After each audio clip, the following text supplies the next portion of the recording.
All right. Welcome to Breaking Bread Fitting Podcast. I'm your host, Central G, and I got my other co-host over here, Miss Moni Love in the building.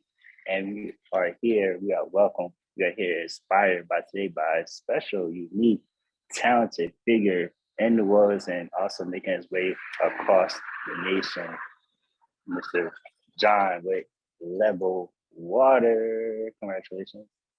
We got John here, and I'm gonna pass this off to my co-host, Miss Morning Love. Welcome to Breaking Bread Infinity Podcast, y'all. Y'all can't see me because I want to focus on this wonderful man right here. Can you tell us a little bit about why we are here today and why you breaking bread with us? I know why, but I want our guests to figure this out. Well, thanks for having me and taking the time.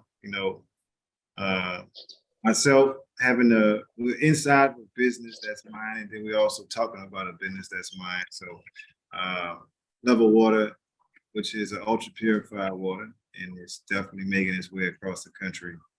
And as people come in here, they get the water, they get the level up. So where's here, John? Well, here, of course, is the Nola Cycles, which is in French Quarter, 518 contact. You can get you a bicycle, get you a scooter, get you a stand-up scooter, which is electric, and you can buy you a tour, which is Swamp Tour, Vampire Tour, Ghost Tour. So we offer a lot, and also we offer suggestions on places to eat in the city. Kind of like a one-stop shop. You come into the city, you can definitely come here and get all the what's to do information, and of course, get on the bike and go see it. Absolutely. Now, part of Breaking Bread Infinity Podcast is to work in community members and the impact as a businessman that you have on our community. Now, right now, we're talking about our community of Orleans, the Jefferson region, and how you impact that. Now, you've done a lot.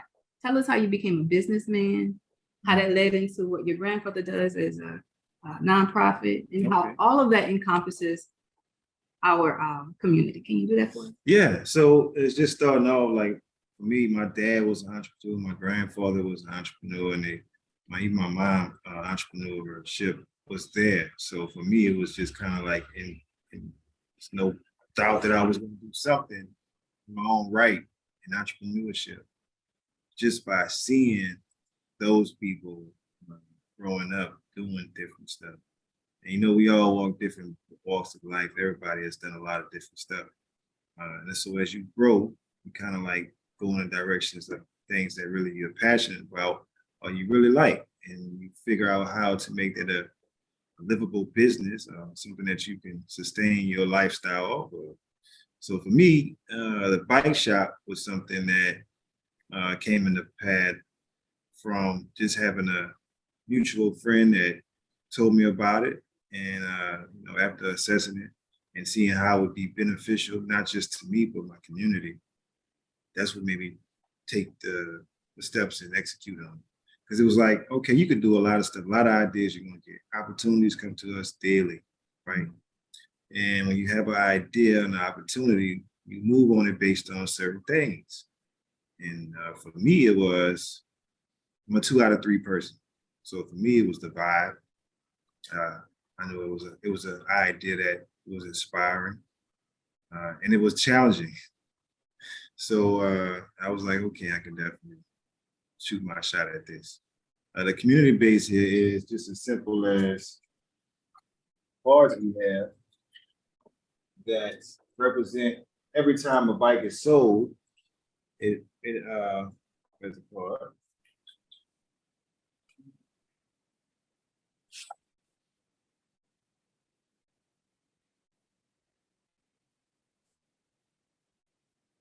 We out of those cards, but I got some over there, actually. You grab one for me.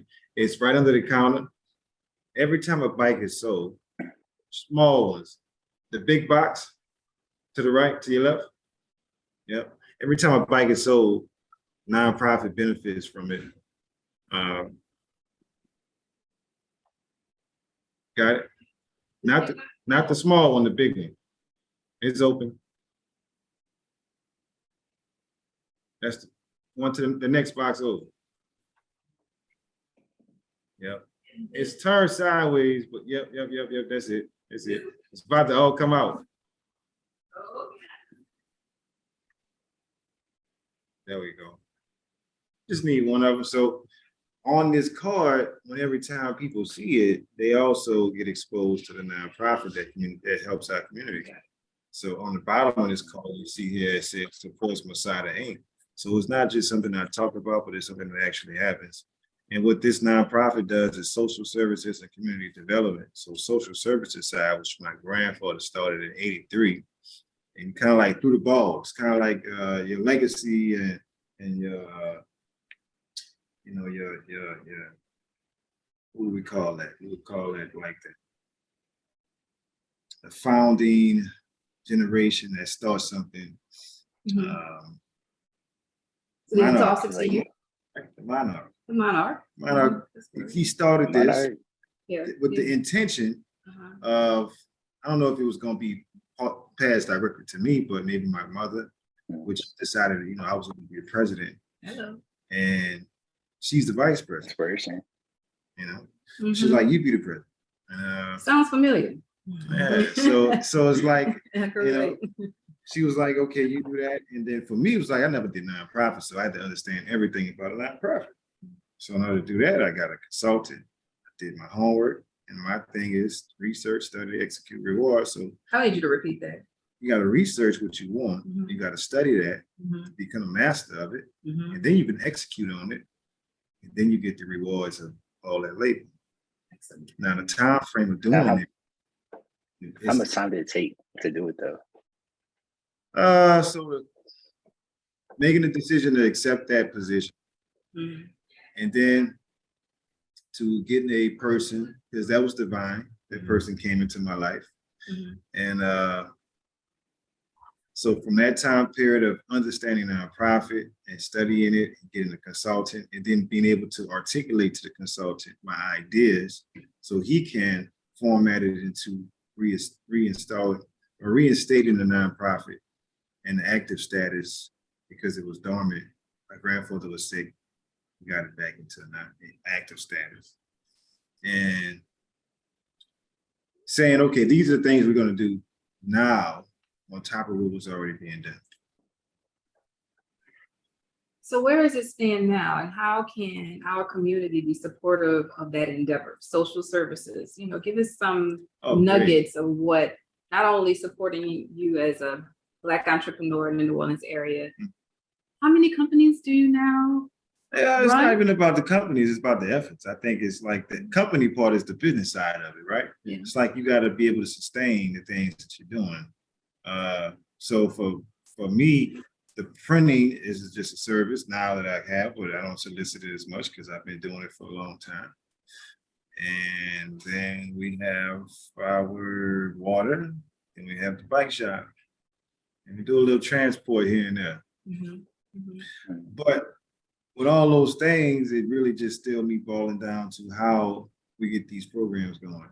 So it's really a lot of these different opportunities and revenue streams that filter back to putting money into these programs. So like the overnight stay, we've been focusing more on high place, of course, and then also our program that we have for the youth, which we're doing in 23, which is Camp Focus. And Camp Focus is about the youth from 10 to 14 is like that fork in the road where you have this idea, you want to do these things, but you don't really have the guidance on how to be successful at them, besides what the coaches or the mentors at that time or teachers, let's say that, are telling you, because it's subconscious, not so much conscious of, hey, if I stay determined, hey, if I stay focused, hey, if I stay consistent, which is practice, because you go to practice as a kid, as a youth, they're going to practice, but not understanding that practice makes them what? Perfect. Or that practice makes them a master of that craft. So now that you're a master of that craft, now you're going to also take on these attributes and characteristics of being professional over time. But that also puts you into, you got to have these particular pillars, and these pillars go back to, you got a mentor, you got that determination, that passion. These are things that kind of like the road to success. And professional or entrepreneurship, there's certain things you got to do. So just to recap a little bit, this was a dream of your grandfather. The nonprofit was a dream of his. Yeah, and I say a dream meaning that was something that he started and with the intention of doing good in the community. So it was in his heart mission to have an impact on our community in a positive way. Yeah. And through that nonprofit, generations have stirred that up to really have an impact on our youth. Yeah, and even with me, I mean, it was there before I even knew about the nonprofit, about doing something in the community, but didn't have the real structure, because we find ourselves doing a lot of stuff but don't have the structure in place to do it, right? Or we don't have that. What we're talking about, Camp Focus, having that guideline on how to do it in a manner where it's really effective and sustainable. Yeah. So if I'm a parent and also been a foster parent, and I deal with children in foster care, so if I wanted to refer a young person to your program, what would I need to know or do? So we have basically, we have a website with our email on there, which would be good for our camp. So what the printing side of what I've done, I've created relationships with different programs at the school and teachers there to pull in kids. But for you, for example, I would say that would be one of the ways to do it, by email contact. So that way the next program we have coming up, like Camp Focus, those kids could be involved, engaged. We also work with other nonprofits too. So that's a teamwork effort as well. But I think the things that we really want to make sure that people know about us is like we're branded as neighborhood Jews. And neighborhood Jews is the kids in our community. It's like you're applying pressure. You're putting pressure on these kids to create them into, or to mold them into a Jew, right? So that's the value, right? That's what we look at as far as value. And to take that in just real consideration. If we focus on our kids, then we know that's our Jews of our neighborhood. So a simple email. So what does a child have to do to be accepted into the Camp Focus? And is there a limit to how many children you're able to serve? We're going to do 25 for the first camp, and then we're going to scale it to like 100 for the next, for 24. So we want to make sure that we get this right the first time out, and then we scale it to a bigger number, because I know with 25 it's manageable. It's a 5-day camp. And that camp would consist of the curriculum of consistent days of being able to give these kids a real guideline on how to be successful, whatever they decide to do. And also the takeaway is that endowment part where they get books, money for books, or help open up a bank account. Oh, that's so beautiful. We have a banker, we have a dietitianist, we have therapists. Those are keys to what I believe will help them become successful. And there's different levels of success. Right? Everybody has a ceiling, and everybody would reach for success is very different for each individual. Right. But if you get access to that at an earlier age, then sky's the limit. And I think that's part of our setbacks in a lot of community areas is we have a lot of kids that have great ideas or just a lot of potential and don't have the access to a mentor or someone that's giving them like, hey, if you stay determined, if you stay focused, and you hear my story, you hear this person's story, hear your story of what did they do to become a successful adult, that might just push them in the right direction, right? Yes. And I think it's a helping hand. This is one program within many of that we're doing, but I think it's definitely an effective program that will change some lives and redirect people and these kids in a way where they can come back and be that Jew in the community. Yeah. Because the simplest thing we talked about before was like, picking up trash. If you don't pick up around yourself, the first thing I do is make my bed. There you go. I got to make the bed.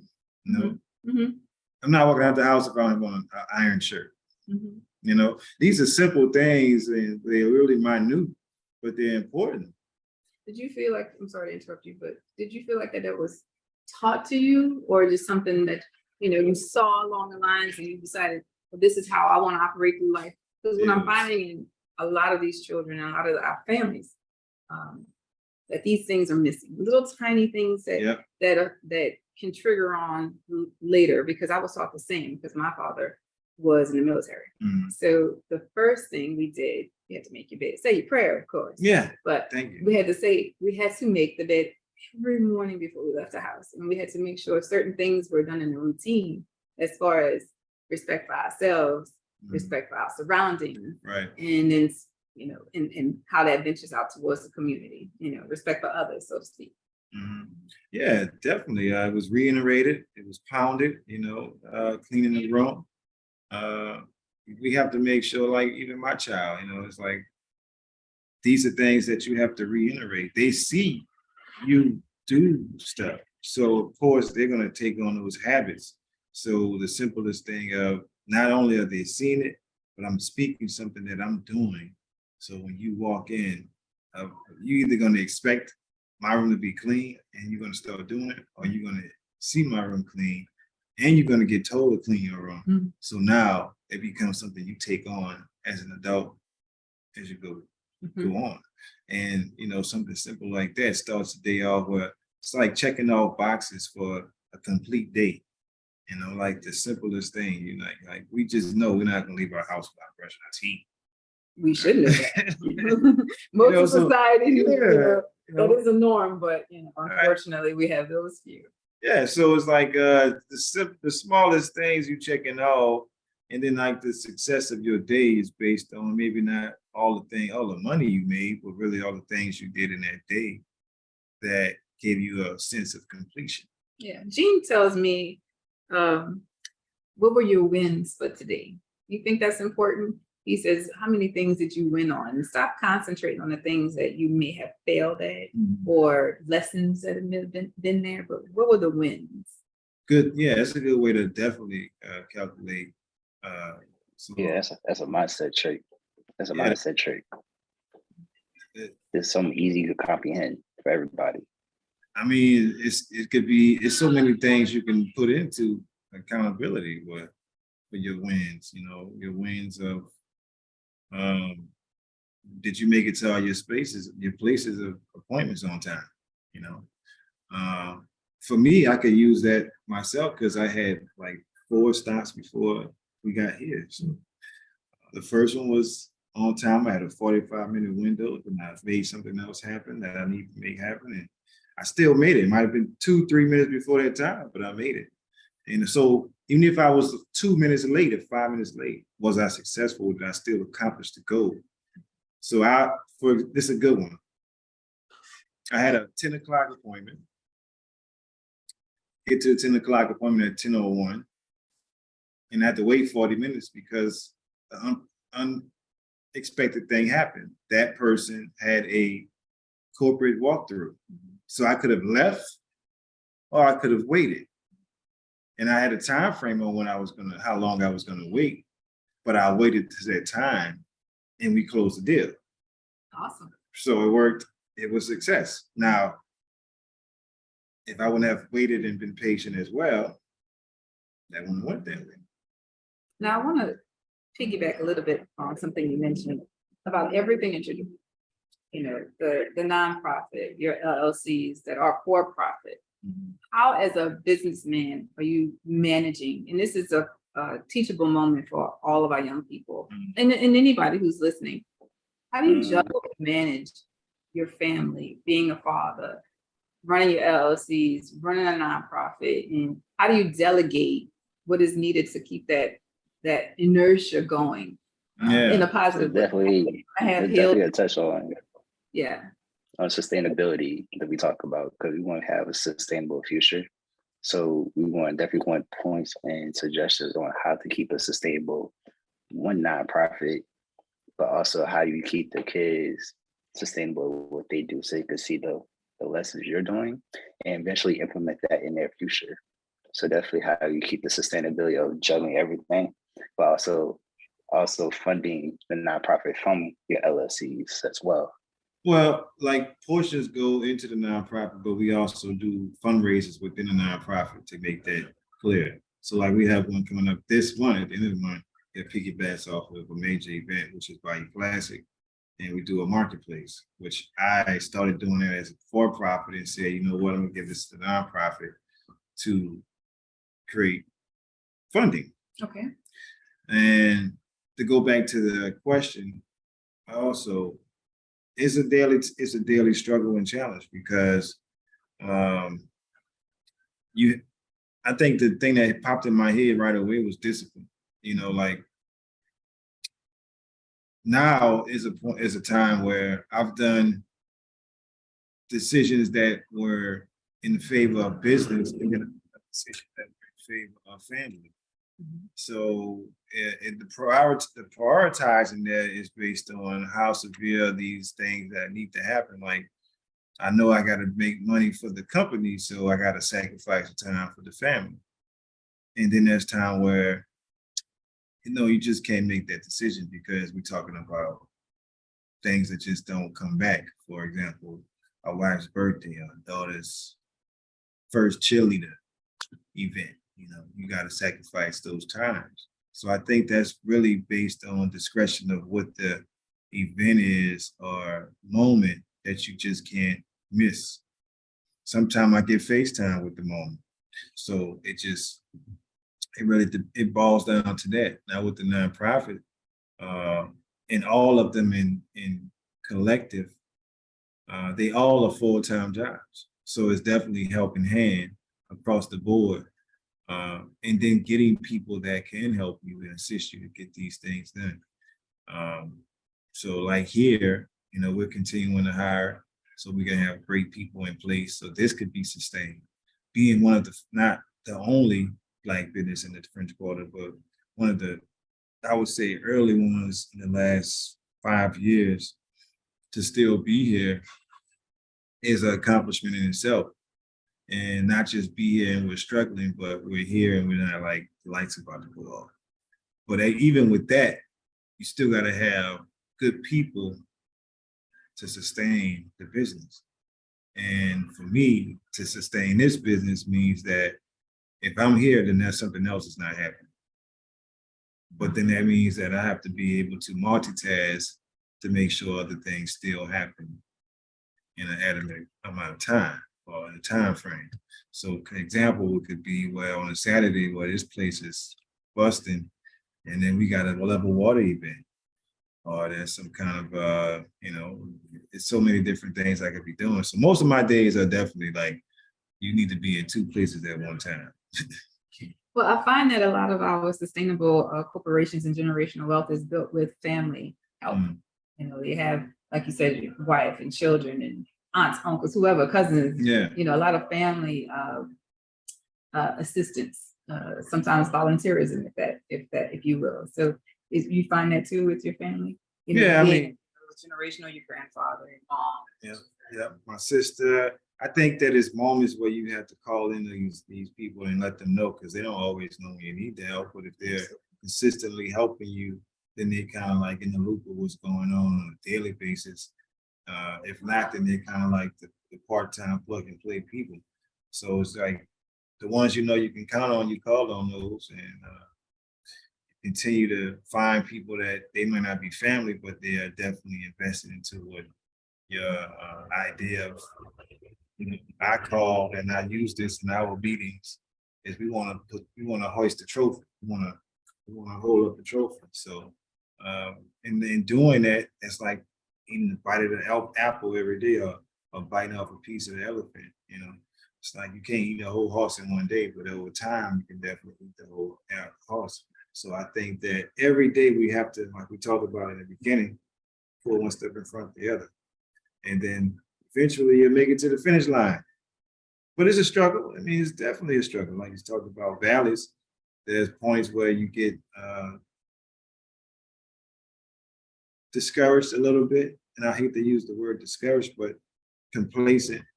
So you have to have that circle of people that can sharpen your iron and refill your cup, because, everybody's not going to tell you yes. But we're not counting the no's, we're counting the yes. And in doing that, it's remembering that we have a goal, and getting that goal, we're gonna go over it, through it, or under it. And that's the mentality that we have. And being part of what I would say, New Orleans is not a huge city, you know, in comparison to like New York, Houston, and those areas, Atlanta. But we're close knit. Yep. And there's lots of things that are pros and cons about living here. And I think businesses and all of that, especially being the size that we are, require a lot of support, you know, and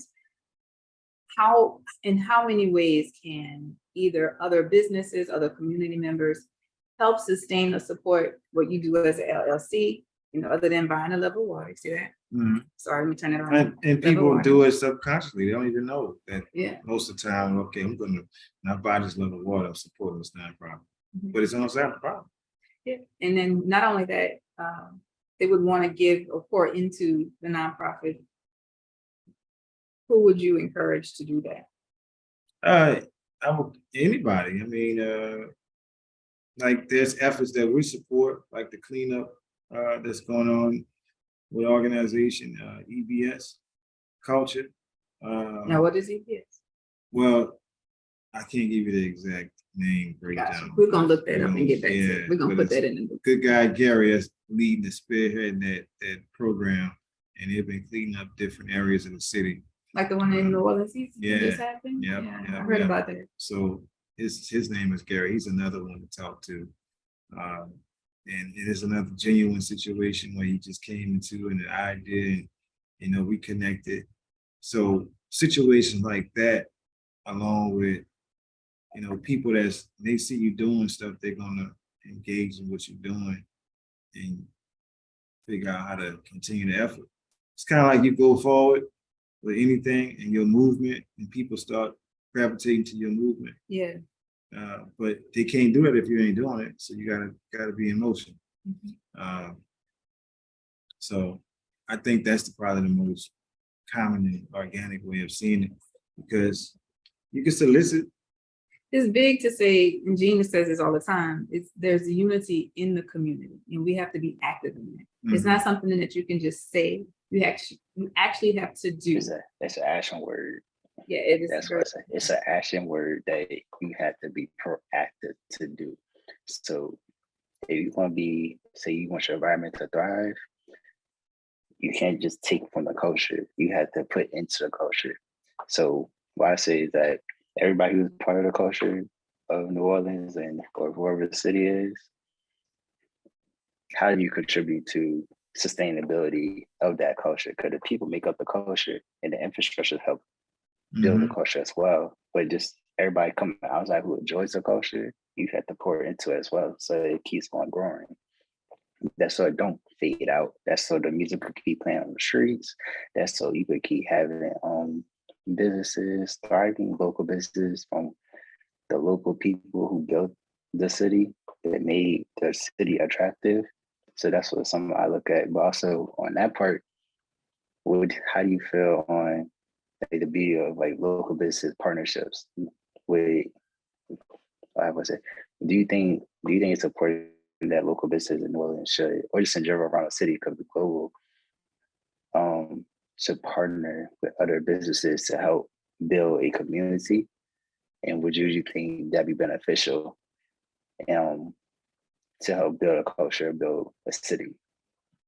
Definitely. I mean, I support it. I advocate for it, and I actually do it. I mean, you can look around and see on my walls here that there's other businesses that I support and advocate for that people should know about. Because if people are coming, for example, if this is a tour shop, and we know a tour shop, that means you're getting all walks of life, and these people coming in there asking questions about, well, what is it to do in New Orleans, or where should I go? So now I'm giving you suggestions of other businesses I know locally that I support and I frequent that you could try, you know. And if you like them, then they're gonna check them out, and they're gonna probably do the same thing, you know, pass you on to somebody else. So it starts with each person. It starts with each entity. And I think the next stage of that is probably like some kind of campaign so people know, but it's kind of like a local thing compared to where, like I say, here, It's about the people that come into the city, showing them. But if you local and you come in, I mean, from the counter to the wall to us suggesting it vocally, I mean, we do it. So I have a bit of a hard question. mhm. As a business owner, as a nonprofit supporter, as a community supporter, how can the governmental infrastructure be helpful to you? In what ways could they help? Oh, it is a hard question. So, I mean, you got these grants, right? So that's one way we all can look at it. And they got grants now for profit and nonprofit, right? So I think those are great ways to help you in business. Do you look for them to help support, or do you think it's their responsibility to have some measure of accountability towards the not only the for-profits, but the nonprofits? And then how is that trickling down to the community? I mean, not just the 1%ers or the 5%ers, but really those, because again, my passion is with children who don't have mothers and fathers, and or children who are really severely at risk. And I know we have community outreach out there, but it's not nearly enough, and we still have influx of not only young adults who are incarcerated, adults. I mean, Louisiana has the worst prison system in the United States, and then right now it just has the murder capital. And I'm not really trying to go down this tangent too hard, but I just feel like we have an awesome responsibility, and the fact that you're touching on it as an individual here, I want any in every agency or any and every person in government to be aware of what you're doing and how you're doing it and what can they do to support making sure it keeps going, because we still need it. Well, I mean, it's either going to be monetary or it's going to be in some kind of service, right? And Simple. Volunteers for your profit? Always. Or your I mean, I don't monetary or service. You heard that? Two ways. Yeah, so the volunteers and the nonprofit is always accepted and inviting to have. We recommend for the for-profit. I'm a person, I do believe in it's kind of like a two-way street. So we're not looking for volunteers, more looking like people that would need maybe like credit for college, something like that. So internships, but definitely a culture of performance. So if you're performing, then that turns into a job offer. And as a launch pad, so if you come here and this is a place where you were able to learn the skills that may take you to other places. I have people that have left me and went work for Def Jam. I have people that have left and did other and bigger things. So the opportunities present themselves. We talked about this earlier, where opportunities present themselves to you daily. So I believe that people will come into your life and you're going to be able to help them, and you're going to hurt them. So if you can help them, then you should definitely help them, because they will take that and go do something greater. Some people will stay with you, and that's also great, because there are certain people that's going to help you get to the finished goal, right? Mm-hmm. So we have both sides of it. We've experienced both sides where people have been with us for years, and then some people came for a little while and they were able to go and do something else. But to get back to the government question, I think the government can probably, I'm not gonna say just give out money, but create more opportunities for us in our communities to have more access, make the accessibility easier, or maybe not easier, but I would say more fundamental. Just fundamental, but they also say infrastructure. Don't forget infrastructure. Yeah, but I mean, type of incubator programs too. Mm-hmm. At an earlier stage.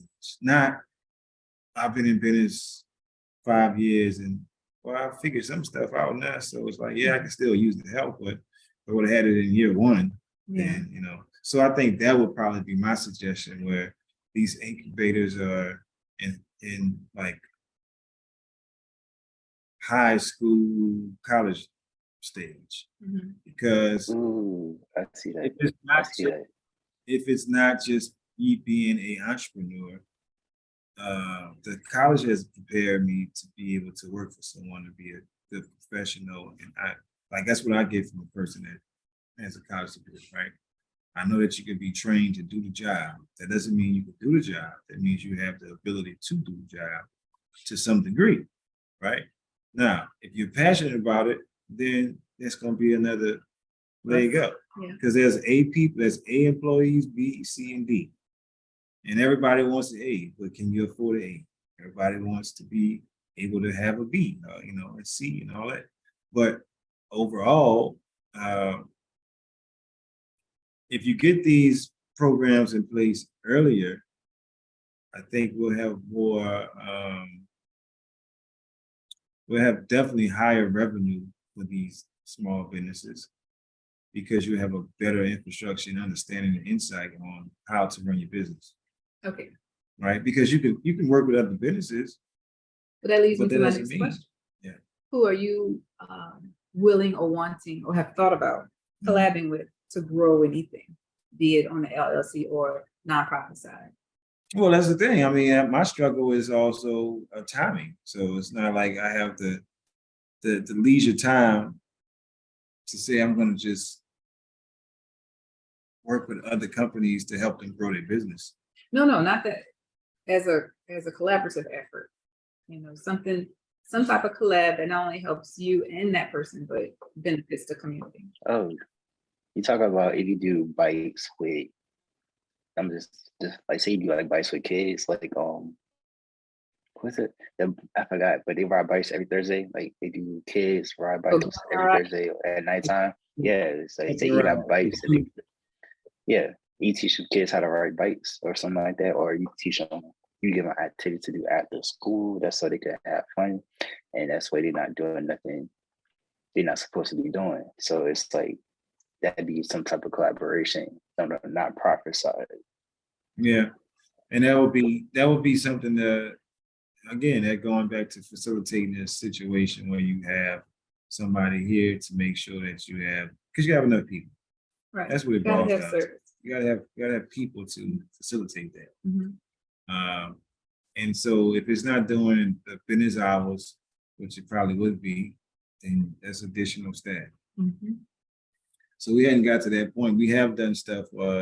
We've done breast cancer awareness rides, stuff like that, and we're giving back, because say you came and get a ride from us, but we still donate it to your cause, and the money that you were raising, we also matched. So we've done that before. But in the facilitating a program like that, no, we hadn't done anything like that. I think that's something that's interesting. But like I said, it's going back to, all right, because there's a lot of kids that don't know how to ride a bike. Sure. It's a lot of people that don't know how to ride a bike. That's true.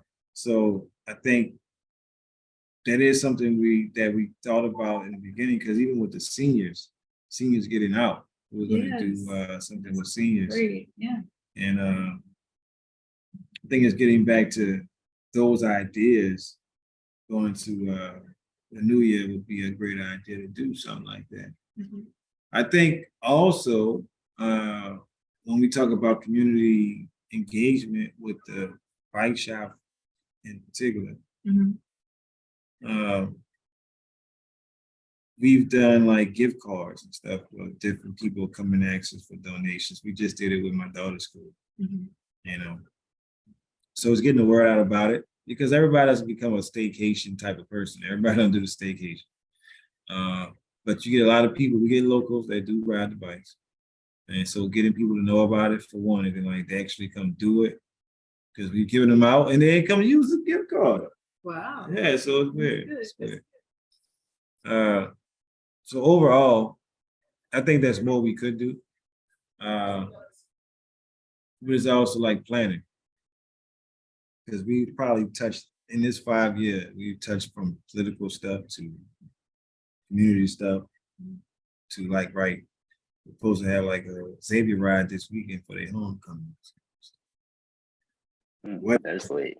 That's That's late. nice. I hear it's nice. I should know about that one. I didn't know y'all doing Xavier ride. Yeah, it's a scooter ride Saturday. If the weather permits, they're gonna do it. So between they do bikes or the scooters, either one. Oh, that's gonna be great. That's Good. great. They do it every. What I'm saying with a lot more high schools and schools, I think that'd be a fun thing to do. It would be. Especially an educational thing, because unfortunately, the West Bank, if you grew up on the West Bank, you're not really privy to all of the juicy stuff that goes over here in the quarter, or even at the different high schools and universities on the inner cities like Tremay and Mid City and stuff like that. On the West Bank, you don't get a second line at random. You don't have jazz music playing down the street. So it could definitely be an educational market for kiddos who are on the West Bank who don't really get that type of access. So if our high schools, and it's just an idea, make note, I'm making a note. High schools on the West Bank need to come over here and arrange for bike rides through the city, a tour. So our kiddos know not only how to ride a bike, how to be safe with that, respect and honor our community, and understanding the culture that we've built here for so many decades. Putting it out there. It could be done. We have kids ride. We have like 16, sweet 16s and 17, 18. So it just depends on what the occasion is, but we can put some together where it is definitely a fun thing to do. I mean, everybody does a bike ride. Like, oh, I didn't know this was going to be. It's riding a bike. If you ride a bike, just wait. You do your pop willies, all that. That's fun. You put some lights, you put a music, you hand out some I don't know, some food out for Yes. Just whatever. If I hand out Chick-fil-A for free, shoot, everybody will be on that. Shout out to our HBCUs in the local area. We're gonna be over here. Also, what's the importance of creating systems within your business and your nonprofit to make it sustainable? Can you speak on that, and then how do you come up with ideas to create systems so it can be run when you're hanging out with family or you have to go out of town? Can you touch on that a little bit? Yeah, it's very important. I mean, systems that's how you keep accountability. That's also how you know that the people that you employ are doing their job properly or correctly, right? So if your system, like we have a handbook that tells you everything to do, but we also have a training that we go through. So that way, not only am I the person that's doing the training, is confident of the person that's hired, the representative, that it's not like, oh, I didn't know what to do. Well, this handbook and this, which you have full access to, tells you how each step of what we're doing, from the tutorial to the inspection to how to use the register, everything.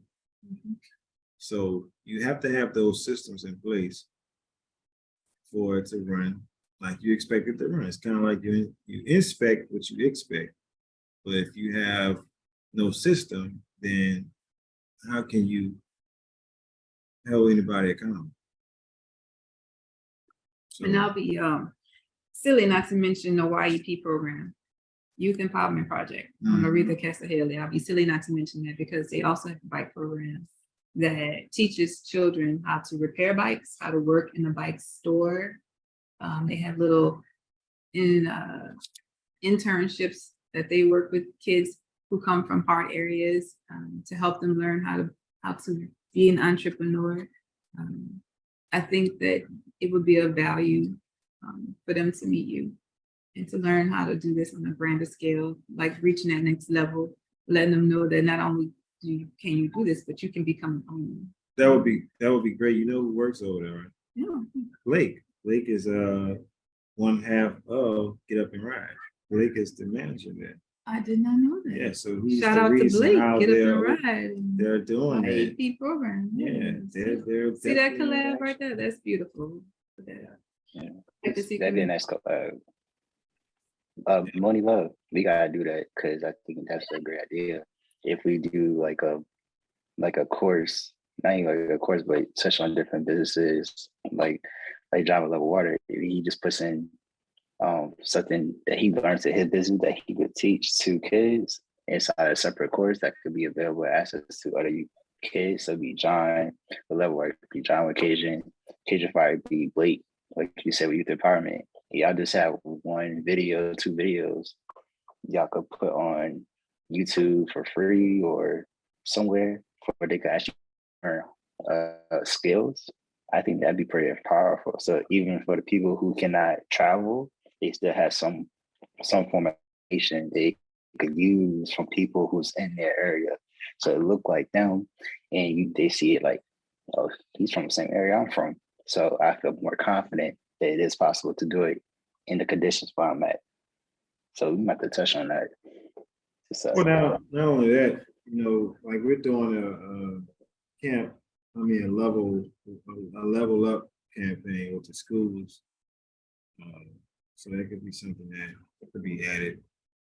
We got to get ready to start doing that. We just talked about that in our meeting this week, that we're going to start implementing, hitting some more schools up for the end of the year and going into the new year. And that's going to be affirmations and exposing them to the water and just the idea of what leveling up means. So, Leveling up. Yeah. I mean, you have plenty of relationships already built out in this community, which is part of the reason why we want to really highlight you on this Break and Braided podcast, because I think what you're doing is phenomenal. We applaud all your efforts. And as they say, the trend is to give you flowers while you're still here. We're giving you some flowers. Awesome. And we want to spread those flowers to our other entrepreneurs. Shout out to Love Up Michael on the West Bank. Oh man, there's so many. But also talk about the values. Yeah. Anybody else you want to give a shout out to? Oh yeah, you got Nola by Nature, Vince, Craig. I already know. Prince with Addis Nola. Absolutely. They have a grand opening tonight. You guys should come through. Come through, yes. On Bayou Road. On Bayou Road. Yeah, great food, great food. Manny, Manny has Fruit Orleans. Bayou Road, there we Bayou go. Road. Shout out.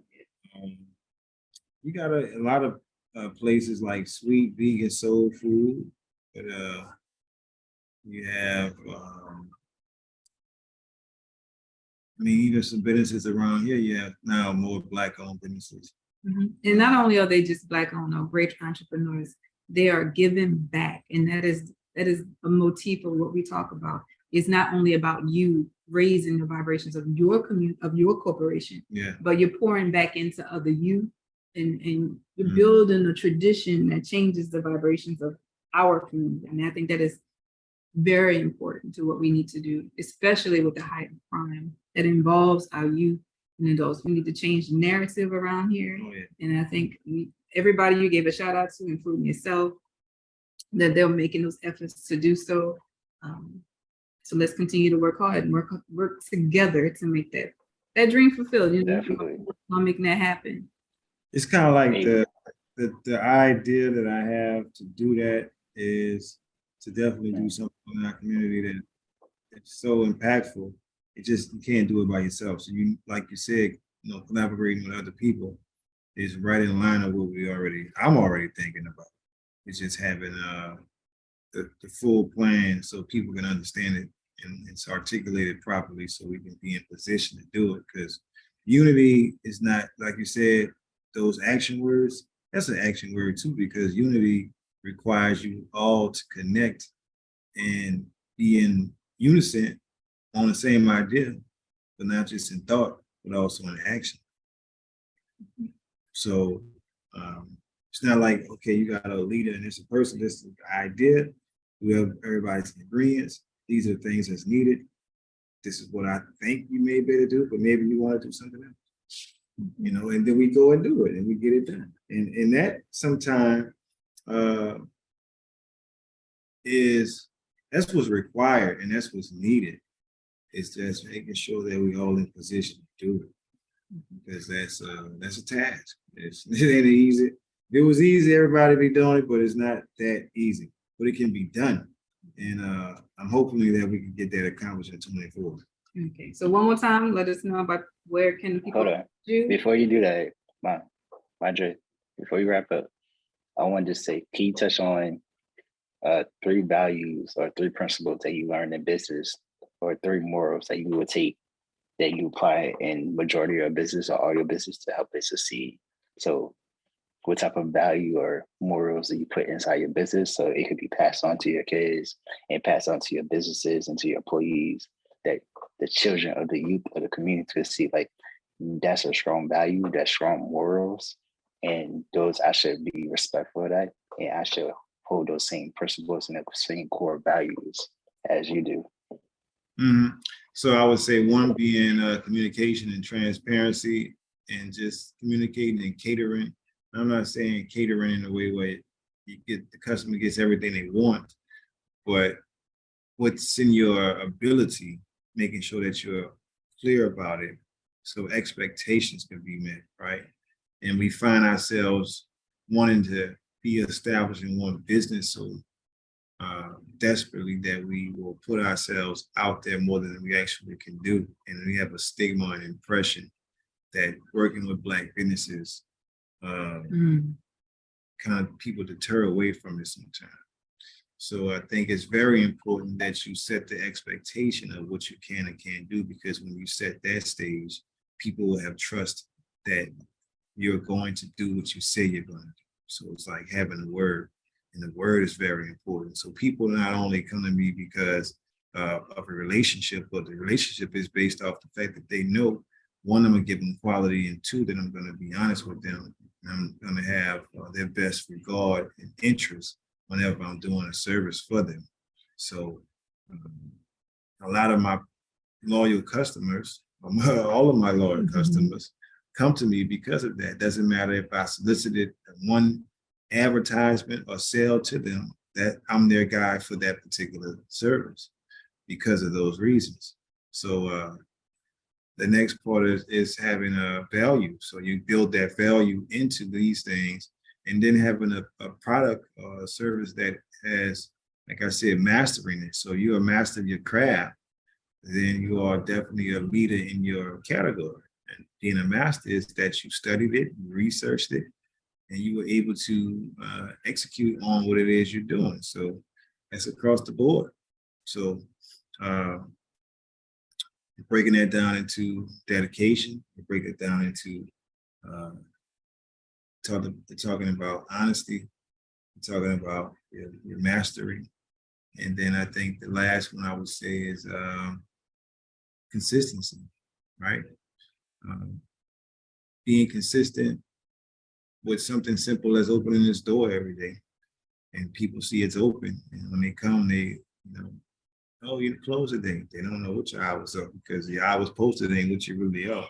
So you have to be consistent. And I think consistency, not just in this place, but anything you do in life. So if you have consistency, is like a velocity of a runway. And your runway is only as long as your ability to keep going. So if you set the runway, if your consistency it continues at high, like your frequency builds off of your momentum. Kind of like when you start something, right? Your momentum builds, and like, man, we're on a good road, we're rolling. Yeah. So you keep that momentum going by continuing to be consistent on a daily basis. So I think that's important as well. Hopefully, I mean, it's probably more, I know it's more. But I think those are definitely key ones that I think will set you in the right direction to have success or sustainable. I like that. And that's the mindset that we gotta get our youth on. That's so they can feel empowered and they can feel worthy within themselves. They also have that self-love within themselves. So definitely appreciate that.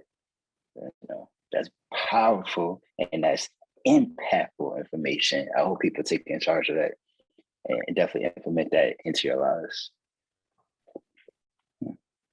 Well, all right, a business establishment. And we appreciate him sharing his time with us and his business. We're going to give you all a little. Definitely. There we go. You gonna walk around. You want to hold the camera and walk. Oh, look! Now you can see Money Love right here with the community shirt, looking all good. You know, what I mean, got the team here. This is called partnership right here, y'all. I hope y'all understand partnership with each y'all. Yeah, we do. Really Yeah. go to the next level. It take you to the next level. Partnership make you take you to the next level. There we And go. drink your water. By the way, we're getting back to Water Wednesdays.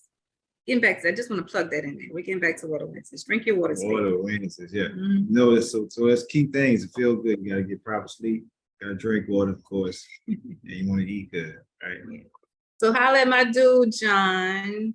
Check us out down here at Nola Cycles in the French Quarter, 518 Conti in the French Quarter. He has operational hours on the website. Holla at the community center, be supportive, be unity in a community. We are one and we're more powerful when we work together. There's no hate going around here. This is all positive vibes. Hit us up. Take care. Peace.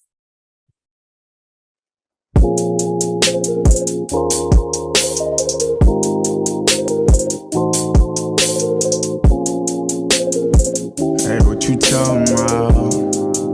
Yeah. If nothing is for sure, nothing is for certain. If nothing lasts forever, then until they close the curtain. I'm just trying to find my purpose. Yeah, I'm just trying to find my purpose. Hey, if nothing is for sure, nothing is for certain. If nothing lasts forever, then until they close